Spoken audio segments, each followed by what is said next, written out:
नमस्कार मित्रों, स्वागत है एक बार फिर से आपका हमारे चैनल जेवी डिवोशनल में। पिछले एपिसोड में हमने देखा कि किस प्रकार से देवी संज्ञा सूर्यलोक में घबरा घबरा घूम रही हैं और इस बात से उनके अंदर इतना भय हो गया है कि शनिदेव उन पे वक्र दृष्टि डालने ही वाले हैं। ऐसा अब लग कैसे रहा है बचा जाए। ऐसा लग रहा है वारंट लेकर के आए हैं शनिदेव।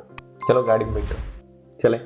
और उसका भी एक टाइम निश्चित है ना, तो उसके लिए वो सोच रहे हैं कि किसी तरीके से बस टाइम पास करके ये टाइम बिता देते हैं। अच्छा, एक और चीज देखने लायक है। शनिदेव ने किस प्रकार से कहा कि जिसके लिए न्याय हो रहा है या जिसको दंड मिल रहा है उसको ये ज्ञात होना चाहिए कि वो अपराधी है, भले उसके तुच्छ प्रश्न ही क्यों ना हो, भले रिग्रेट होना चाहिए। रिग्रेट हो ना हो, कम से कम ये तो याद होगा ना कि हाँ उसने अपराध कौन कौन से किए।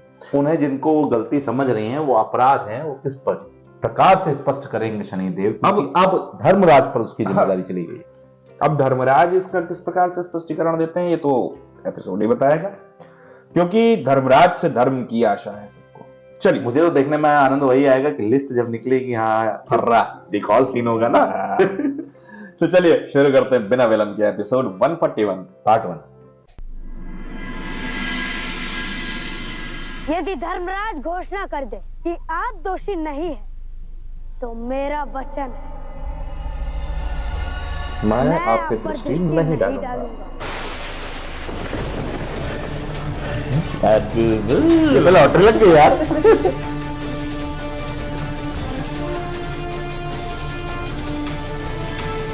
यह क्या किया शनि ने? आवश्यकता क्या थी किसी और के हस्तक्षेप की, और वो भी यम की? यम अपनी माता के विरुद्ध नहीं जा सकता, फिर शनि ने स्वयं को संकट में क्यों डाला? धर्म संकट में तो अब यम होगा ब्रह्मदेव। शनि ने संसार के सामने एक उदाहरण की नींव रखी है कि न्याय अधिकारी को दोषी का स्पष्टीकरण भी सुनना चाहिए। बिल्कुल, हमने क्यों किया। परंतु महादेव, क्या उसके लिए ये समय उचित है?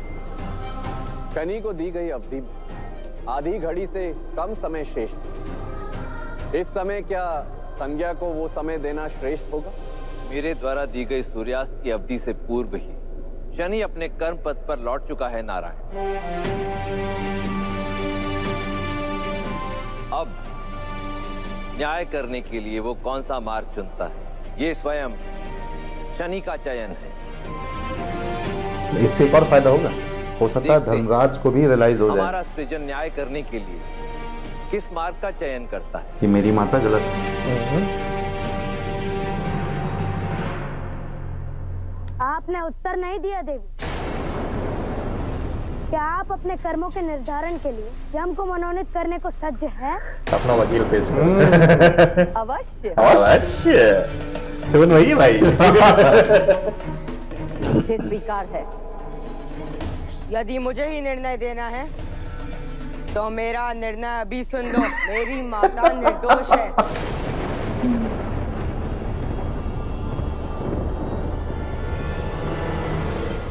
मेरा निर्णय सुन लिया शनि, अब अपनी उपाधि त्याग दो। माता पे गए, माता पे गए। ऐसा नहीं होगा। तुमने मेरा मंतव्य समझने में भूल की है यम। मैंने संज्ञा पुत्र यम को नहीं, धर्मराज यमराज को निर्णय सौंपा। पहले सूर्यासन पर जाकर बैठे। माता ना कही अब वो आसन जहां से सूर्यदेव निष्पक्ष प्रकाश बांटते हैं। न्याय का संकल्प लो, उसके पश्चात तुम जो निर्णय लोगे मुझे मान्य होगा। तुम्हारी मति भ्रष्ट हो गई है शनि। वो स्थान मेरे पिताश्री का है, सभा में सबसे ऊंचा स्थान।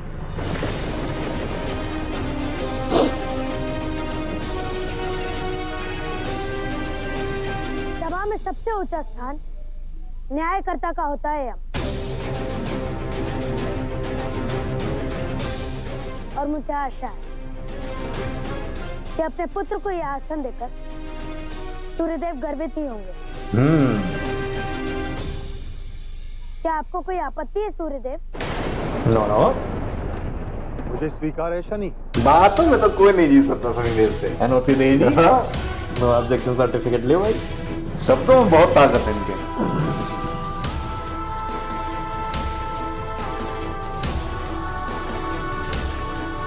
इंद्रदेव तो बेचारे एक्सप्रेशन ही दे रहे हैं सबसे।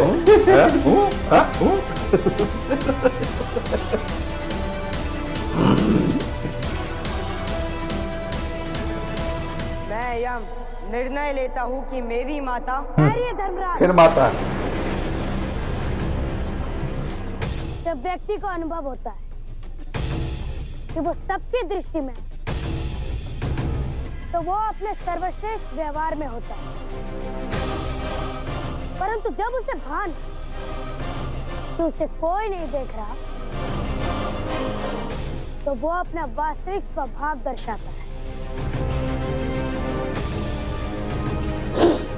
इसलिए महादेव ने मुझे शक्ति दी कि मैं सबके कर्मों पर दृष्टि रख सकता हूँ, चाहे मैं वहां उपस्थित हूँ या नहीं। अब क्योंकि आप निर्णय ले रहे हैं, तो मैं चाहता हूँ कि आप वो सब देखें जब आप उपस्थित नहीं थे। अच्छा अच्छा,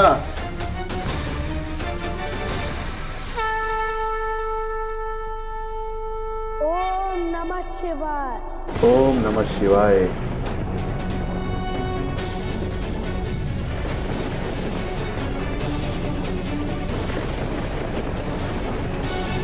अरे ये भाई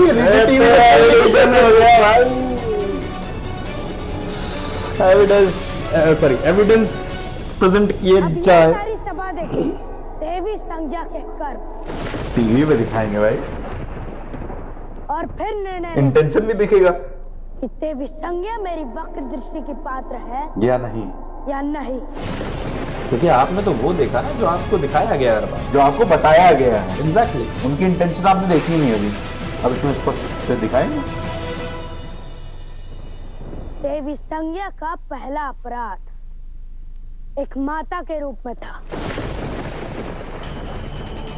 माता निस्वार्थ भाव से अपनी संतान को पालती है, उनके लिए बलिदान देती है। परंतु देवी संज्ञा ने अपने स्वार्थ के लिए मातृ धर्म के साथ खेला। अपनी इच्छा पूर्ण करने के लिए अपनी संतान के अधिकार का बलिदान दे दिया।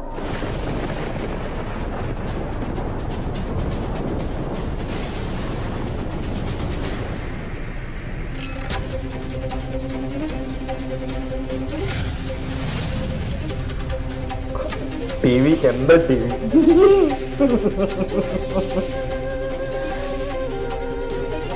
बोलो कितने टीवी।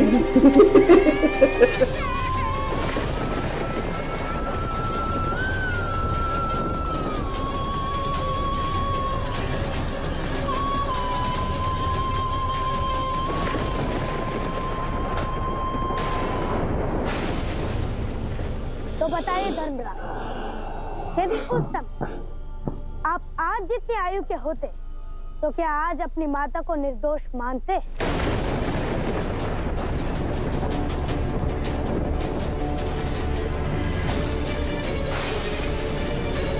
ये तो यम और यमी का सौभाग्य था कि जिसने उन्हें पाला वो मेरी माता थी। बात तो सही है। क्या कुछ हो सकता था? कुछ भी। यदि मेरी माता आपकी भांति छली और स्वार्थी होती, तो क्या आज आपकी संतान धर्मराज के पद पर होती? मेरी दृष्टि में मैंने अब भी कोई अपराध नहीं किया है। अभी पहला था। मुझे तप करने जाना पड़ा क्योंकि मुझे सूर्यदेव का ताप सहन करना था। क्या अपना पत्नी धर्म निभाना एक स्त्री के लिए अपराध है? नहीं, परंतु पत्नी का अधिकार पाने के लिए संतान के लिए अपना कर्तव्य छोड़ देना, क्या यह उचित है देवी संज्ञा?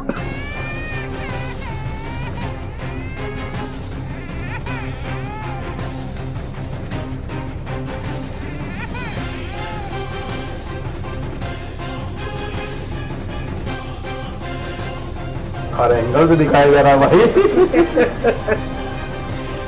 चलिए मान लिया कि उस समय आपको यही उपाय सूझा, परंतु तब करके आने के पश्चात भी, मन चाह वरदान पाने के पश्चात भी, क्या आपने अपनी पुत्री यमी के लिए अपने कर्तव्य निभाए?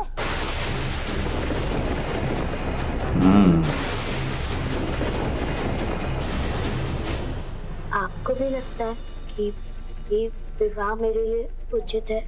ओह, ये समय इन सब बातों का नहीं है यमी, और मन प्रसन्न रखो। आज का दिन तुम्हारे जीवन का बहुत बड़ा दिन है। ये जानते हुए भी कि चंद्रदेव स्वार्थी है, आपने यमी को उनसे विवाह करने के लिए बातचीत की है।